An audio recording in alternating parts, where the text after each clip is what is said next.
Duncan drops a clanger. It was a busy time on the narrow gauge railway.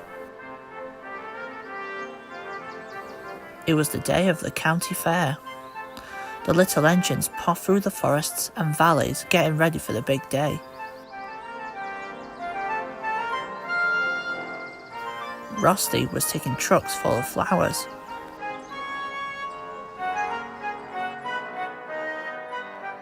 Peter Sam was taking pumpkins.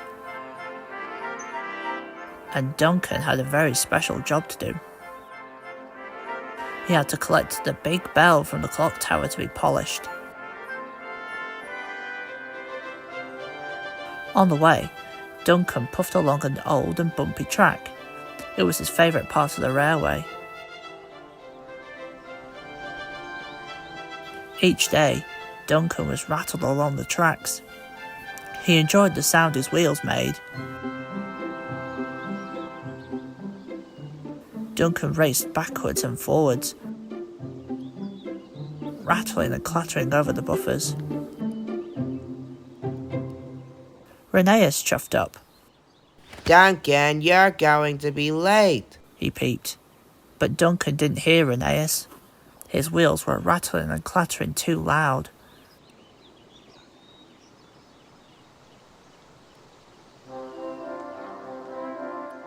When Duncan finally arrived at the transfer yards, he was very late.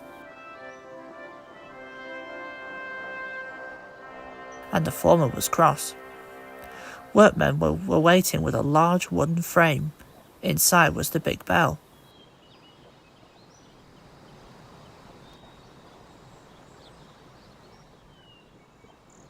The bell chimed cheerfully as it was loaded onto Duncan's flatbed. What a wonderful sound, peeped Duncan. Remember, said the foreman sternly, the bell is very heavy, and the tracks are polished and is all needed for repairs. You must go slowly and carefully. But Duncan wasn't listening to the foreman.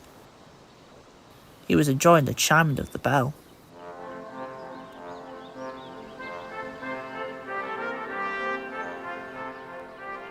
Duncan chuffed along the track to be put to the polishers.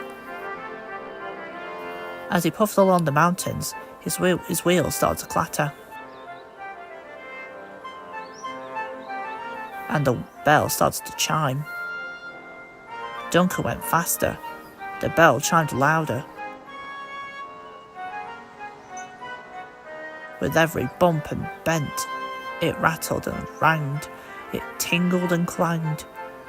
Duncan liked the sound even more than the sound of his wheels. He was having a wonderful time. Whee! He wheezed, and the bell rang louder and louder. Slow down, called Rusty. But Duncan didn't hear. Hooray! Duncan hooted. Take care, chuffed Skarloey. Whoosh! Hooped Duncan. The bell will come loose, puffed Mighty Mac.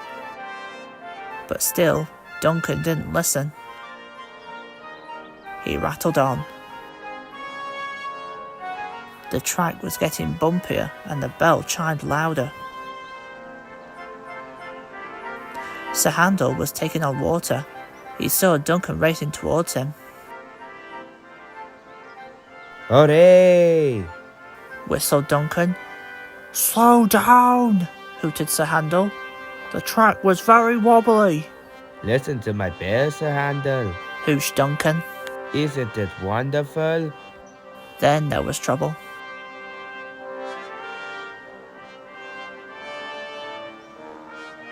Duncan's wheels rattled over the wobbly track. He applied his brakes, but it was too late. That flatbed bumped into the air, the bell tumbled over the flatbed, and rolled down the hill.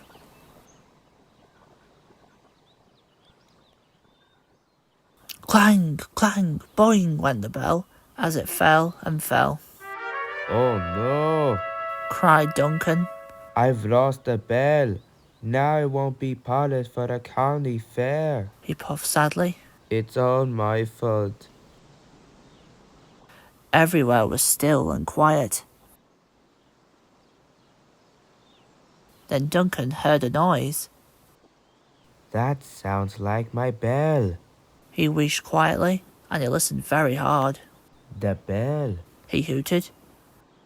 It's my bell. Oh, maybe if I listen and follow the sound, Duncan puffed. I will find the bell. Duncan followed the sound.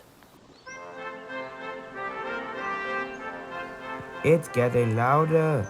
He puffed excitedly. At last, Duncan could see the bell.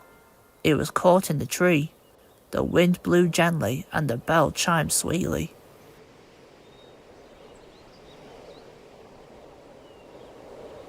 Duncan raced down the hill. And he arrived just in time. The branch snapped and the bell fell onto his flatbed. Hooray! Chuffed Duncan. He was very happy. Duncan puffed to the polishers. This time, he puffed slowly and carefully, just as he had been told.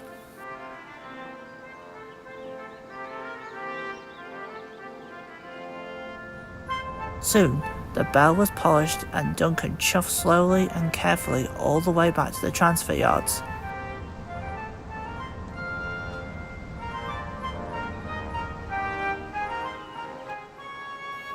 Duncan delivered the shiny bell just in time. And when the clock chimed for the opening at the county fair, Duncan thought it was the best sound he had ever heard.